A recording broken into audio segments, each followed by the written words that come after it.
I have been practicing and teaching Filipino martial arts for over 30 years now. I am an outsider to the culture that has given birth to these amazing fighting systems. I have felt an outsider in many ways during my growth in these arts, and as someone who loves Filipino martial arts and have become somewhat of an expert at it, I cannot escape being an outsider to the warrior cultures of the Philippines. Because of that, I chose to call my personal expression of Filipino martial arts Boondock Eskrima. Boondock means mountain in Tagalog, but it also is a slang expression for a backwoods mountain dweller in the Philippines. I also grew up in the mountains here in southeastern BC.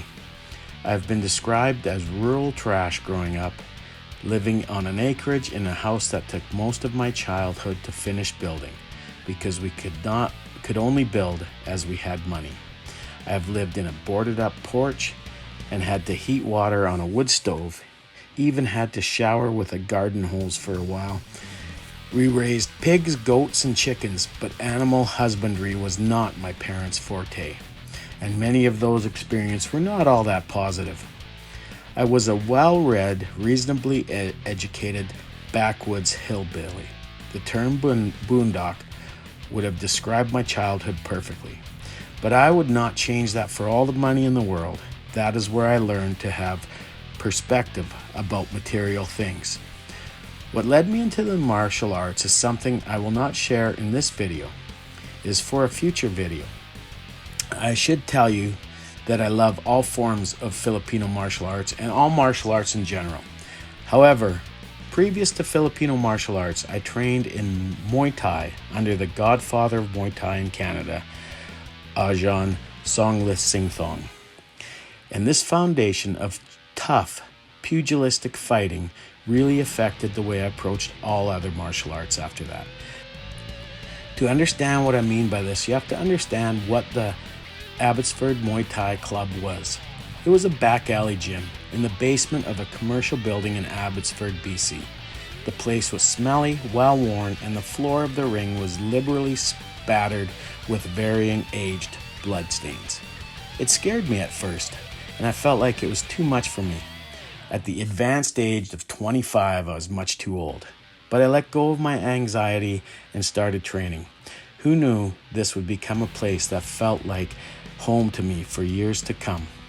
In fact, my Ajahn to this day is one of my biggest mentors. My experiences at Abbotsford Muay Thai changed how I looked at martial arts forever. No longer was I able to see the value in arts that lined up in matching uniforms and choreographed flashy moves. I saw far too many martial artists from those flashy traditions come into our gym and throw a bunch of flashy kicks, try to convince us they had no training and that they just wanted to spar some of our guys. I remember some of them sneering with derision at the coarse fighting style we were involved in. Yet the outcome was always the same. Every single time one or a group of those hotshots came in, they always got humbled, and some ended up joining the gym after that. Most left mumbling about our dirty fighting and did not come back. I was never a great Nak Moy, but the gift of fortitude and grit Ajahn Song nourished in me served me well in every aspect of my life.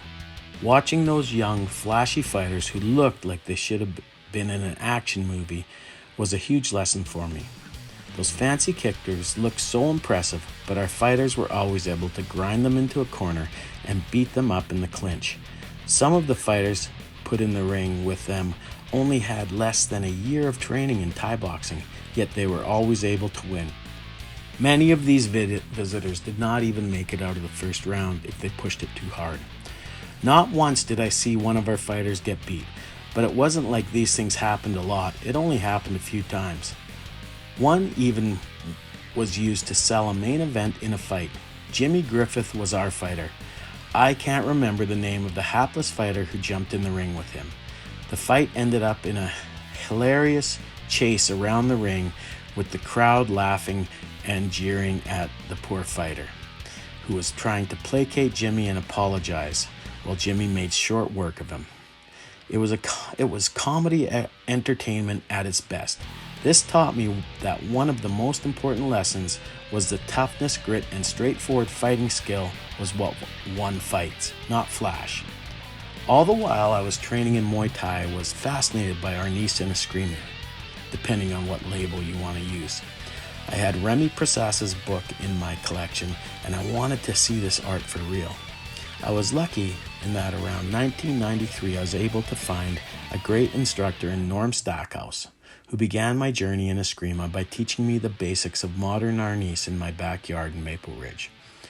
Guru Norm would soon begin to focus on the streamlined version of his guru's art, Mati Arnis, the brainchild of Ross Dodamal. I was very fortunate to later begin to train with Guru Ross as well. He was an amazing teacher, and his streamlined system was just about perfect for a pugilist like me. However, while I was training in Mati Arnis, my training in Muay Thai came in handy. A few of us would get together for training on the side. This meant welts, bruises, and laughs, and to our disappointment, broken hockey helmets. This was perhaps one of the most entertaining periods of my training. We beat each other up in parking lots, in parks, schoolyards, basements, and anywhere we could find space. Before my daughter was born, I had many rough spars in the bedroom of our condo. Balintawak then caught my attention, and I began training it under Guru Louis Lindo. And from him, I began training with Master Bill Thurston. I fell in love with the art. It was a beautiful art, and the movement reminded me of boxing. And I was so enthralled by the movement of Grandmaster Bobby Tabuada. In those days, I was training Mati Arnis, Muay Thai, Balintawak, and seminar training as much as I could. In seminars, I trained with the likes of Kakoy Kenyete, the legendary Edgar Salite, who really put a mark on my training in the little time I spent with him, Philip Jelena, Merlano Hafana, and others. All of the amazing instructors in the Vancouver Kali Salat Association, and of course, the incomparable Bobby Tabuada. It was an amazing time to be studying Eskrima in the Vancouver area. Guru Louis Lindo became one of my most important mentors after Guru Ross retired from teaching. Through him, I found other mentors. Guru Ed Wong, my modern Chimandi instructor, another martial arts minimalist. Ed Wong is a genius of combatives and reality-based fighting. He is very quiet, but he is one of the best in Canada at what he does, in my opinion. Also, Guru Louis encouraged me to learn from Grandmaster Norman Swanico and Guru Sunny Padilla when I moved to Calgary, Alberta. Grandmaster Norman Swanico is one of the 13 men who were taught directly by the legendary killing machine Antonio Illustrissimo. Getting to train with Edgar Salite was one of the highlights of my training. I did not know it at the time, but his movement and discussion about his two main influences, Jose Caballero, the founder of the Campo 123 Original, and Antonio Illustrissimo. I did not know, but as I watched in rapt attention to Punang Guru Edgar Salite moving, it was his expression of the Campo in his movement that I was totally captured by. I was fortunate that Guru Louis also encouraged me to start training in the art of the Campo 123 Original through the distance training program put together by Maestro Paulo Pagaling and the inheritor of the Campo, Master Jomelin Jong Caballero. Through these downloads and Zoom lessons, I have been able to become somewhat adept at this amazing system. And it was learning this system that really cemented what Eskrima I love. I have no other way to describe this other than to call it either back alley Eskrima or rural Eskrima in some cases.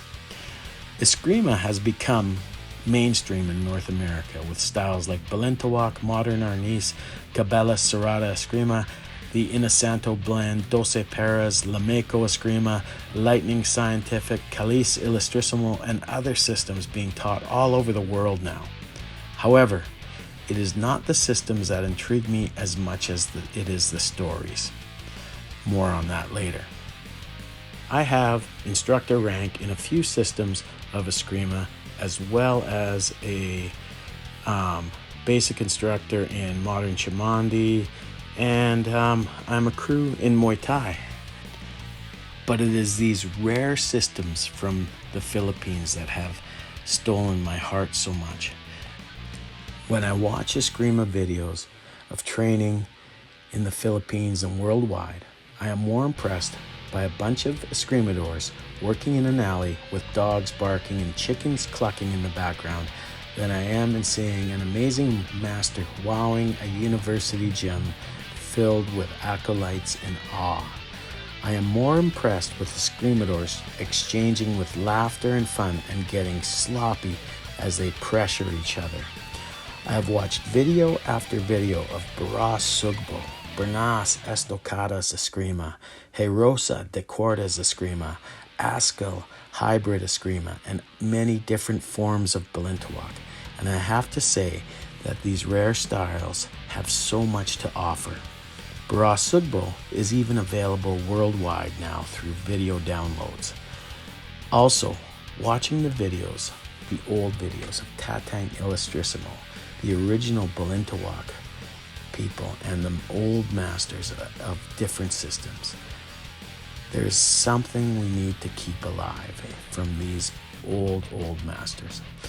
If we are going to maintain the art of Eskrima, we have to keep to the essence of it. I don't want Eskrima to become just a performance art. I want it to keep some of the grit it had in the past. Eskrima is, in its heart, a street art that was born in the battlefield and later honed in duels and street fights. Eskrima is filled with the tales of street fights, challenge matches, duels, vigilante justice, and other forms of fighting. Old school Escrimadors had more in common with Western gunslingers than they did with ancient warriors. And like Western gunfighters, their exploits were also likely exaggerated in many ways. However, there was enough truth to these stories and the mythology of Arnis to make dozens of action movies that are based on real events. The culture of Filipino martial arts is full of these exploits and tales. The rich martial heritage is something that we need to do our best to keep alive for the future.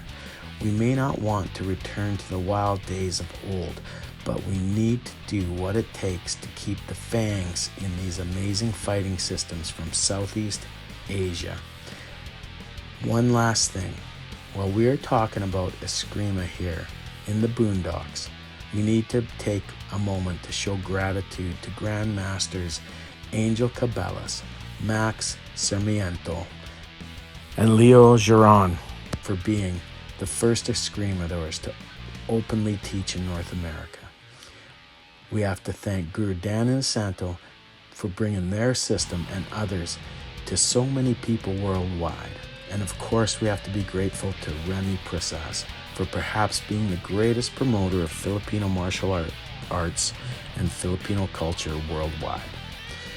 There are more, but these men were truly the pioneers of Eskrima and Arnis in the West. Thanks for listening to me.